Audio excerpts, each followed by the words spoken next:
அன்பு சொந்தங்களுக்கு உங்களின் பாலு பல்மேல் பேசுகிறேங்க.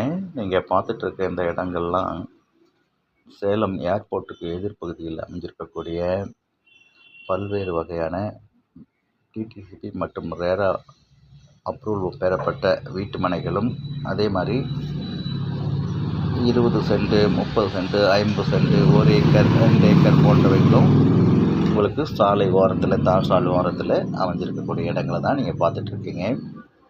இதெல்லாம் பார்த்தீங்கன்னா ஒரு அரை ஏக்கர் நிலங்க. இது உங்களுக்கு அதாவது காமலாபுரம் டு சின்ன திருப்பதி, அதாவது ஏர்போர்ட்டுக்கு ஆப்போசிட் சைடில் காமலாபுரத்துலேருந்து சின்ன திருப்பதி போகிற அந்த மெயின் ரோட்டில் ஓரத்தில் அமைஞ்சிருக்கக்கூடிய இடம்தாங்க அரை ஏக்கருங்க. இந்த பகுதியில் சதுரடி 1000 ரூபாய்க்கு விற்பனை செய்யப்படுதுங்க. அதனால் இந்த நிலத்தை அவங்க விற்கிறதுக்கு இப்போ தயார் நிலையில் இருக்குது.